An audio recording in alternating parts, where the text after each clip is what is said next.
Let's not discuss it. He will expose you.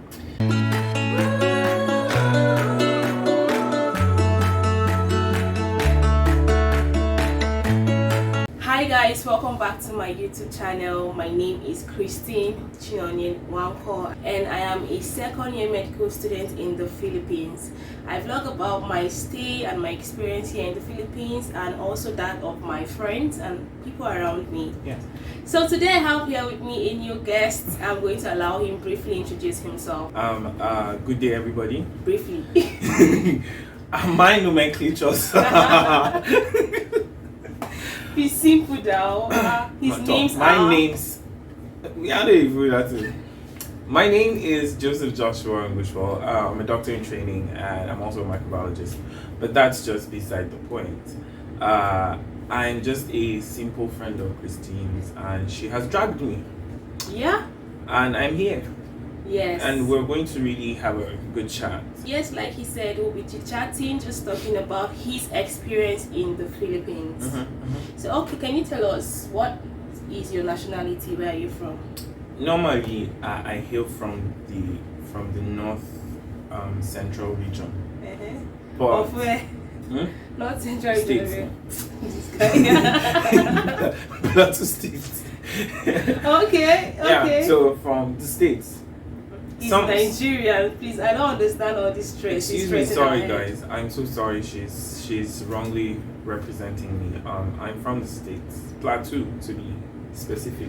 The state he's from is in Nigeria. He's Nigerian, guys. Nigerian. Let's not discuss this. He will expose you. So I'm from Jos City. So anyone from Jos City, Plateau State. Guys, that city is in Nigeria again. I don't live there now. Yeah, I'm but not he's proud from of that Nigeria. because- What? Are you Nigerian? I am Nigerian, yes. My Well, his past- ascribed nationality is the US. He's No, American. it's my people that whenever they talk to me, I'm serious. You know that whenever they talk to me, like, oh, are you from the States? And I'm like, yeah, I used to be. Okay. You know? So originally he's Nigerian, but his ascribed nationality ascribed by him and other people. No, by other people, not me. I'm too humble to do that. But you're accepting it when you know it. Okay. Anyways, his ascribed nationality is United. He's American. He's from the United States of America. Good. So where were you born? Yeah, I was born in Kaduna State in a place called Saminaka. Yeah, that's where I was born. Back in those days. In Nigeria, right? Yes. I think we want to know where you're born. Yeah, in Saminaka, in They don't know Nigeria. I was born Saminaka. in Nigeria, in Kaduna State. Yes, the northern part of Nigeria. Where did you live in before coming to the Philippines? In Plateau. But Which country? majorly, Let's just say majorly country. Nigeria. Nigeria. Yeah. So majorly you've lived in Nigeria Yeah, for most of your life. Yeah. Wow, that's nice. So why are you here in the Philippines? Why Philippines and what brought you here? I can't find wife. He said he came to look for a wife. Are you serious? Yes. So have you found a wife? See, let's focus. Actually, let's focus on this conversation. Okay. The main purpose, actually, on his most relevant, the main purpose of me here, being The core here, reason. is medical school. Med school, okay. So Alongside it is what?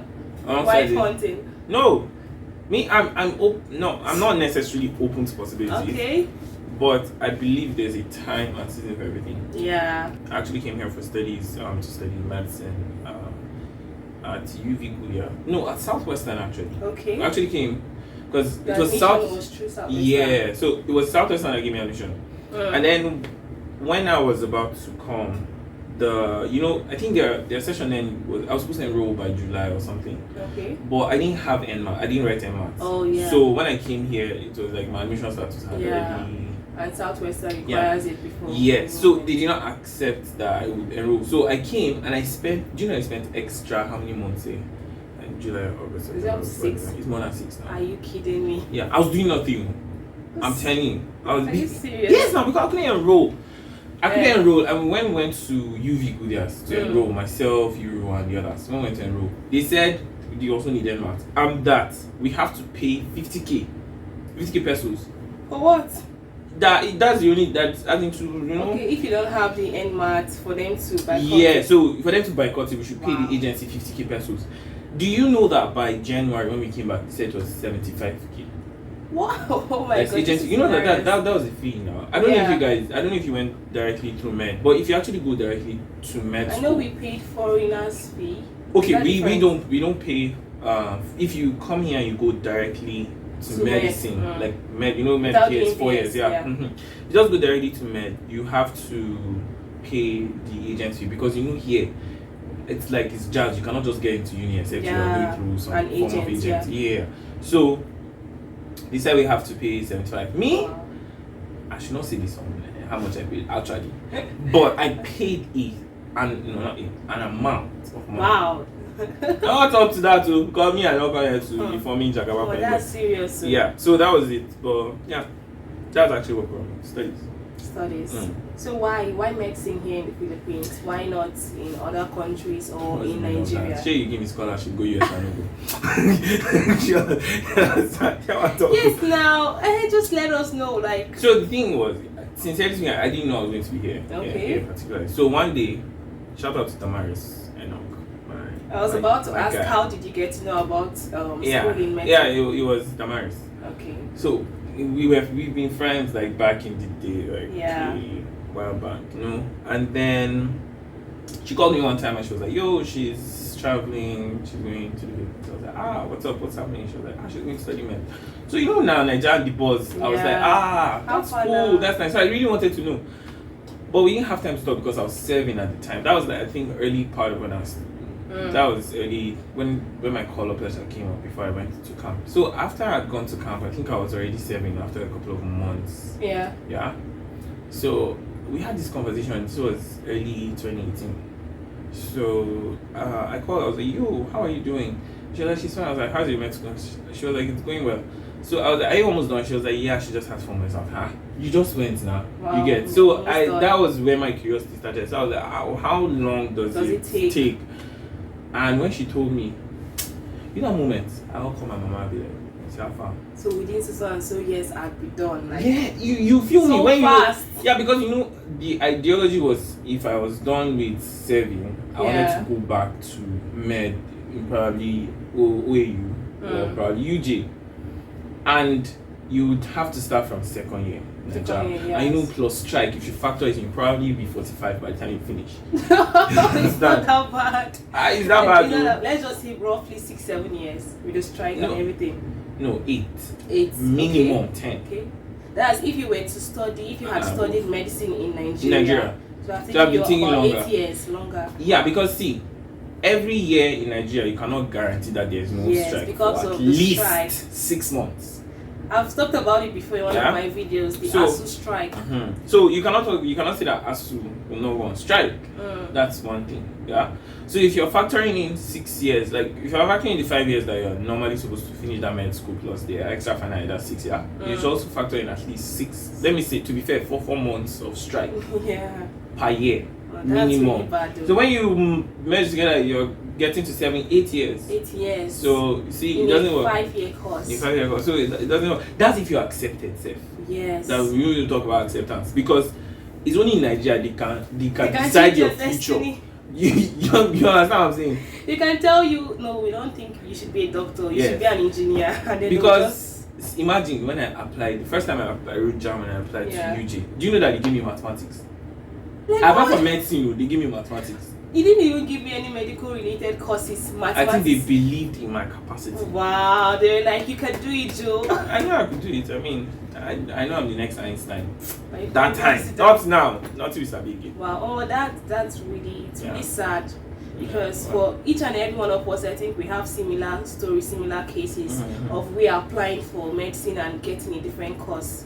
In Nigeria? Yeah, aside that, again, medicine itself in Nigeria is 6 years, and you're not sure, you're not guaranteed of you finishing within 6 years. Yeah, but here you're very much sure, like 4 years. Except you fail. Except you fail, and maybe tuition problem.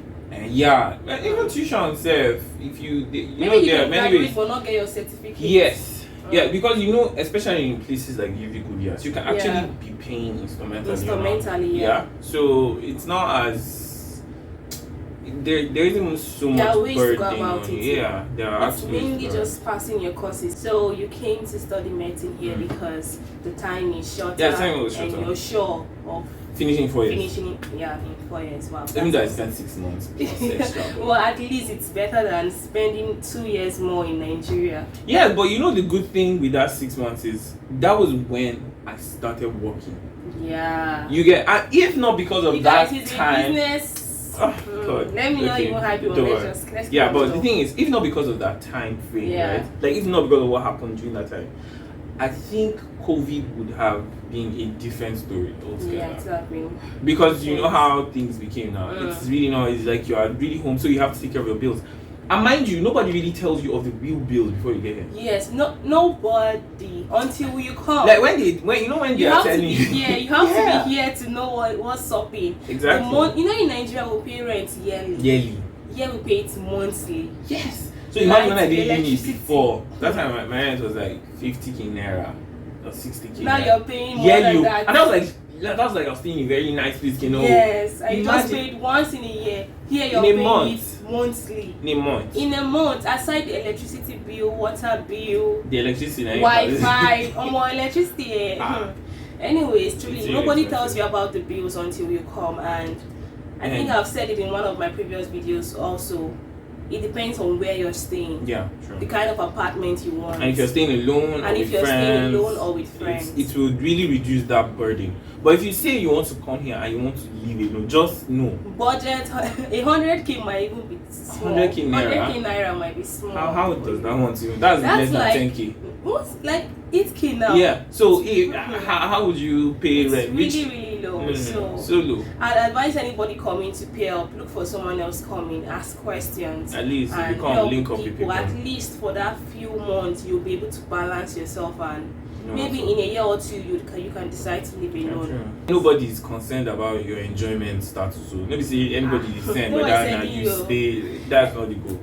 Just come and do what brought you here. So how long have you been here? I came here 2018. July. That's like 3 years plus. Yeah, 2019, 20, 21, 22. 4 years. Wow, that's 4 years already. And how have your stay been in this country? How do you see Philippines? Was it the country you imagined before coming?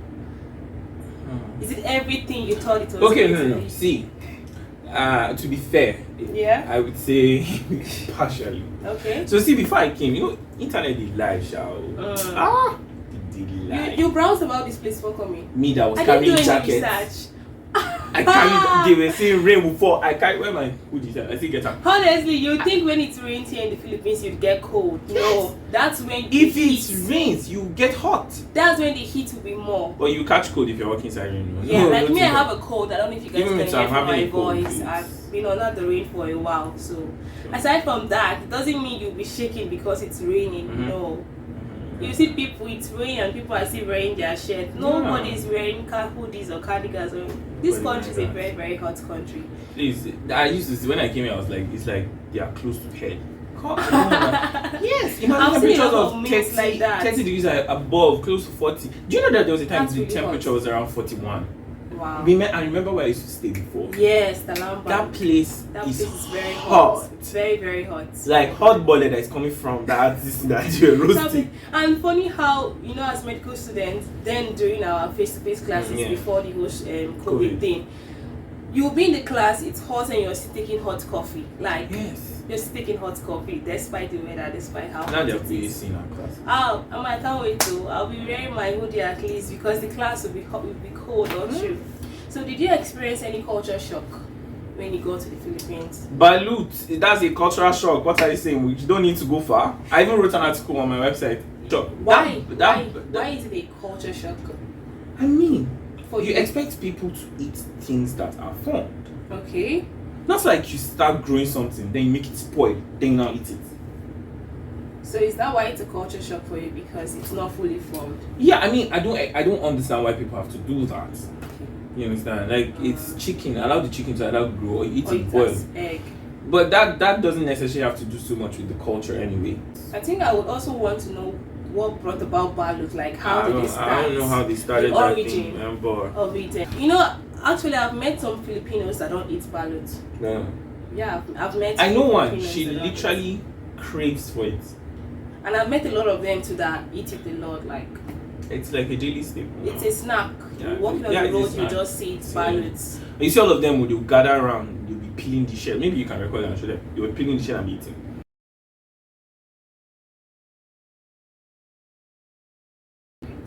But it's nice. I think it's a cultural shock for us because coming from where we're coming from, like something like that would be called abominable. So it was really shocking for us to see something like that because you have to allow it to form into a chick or you eat it as a boiled egg. Yes.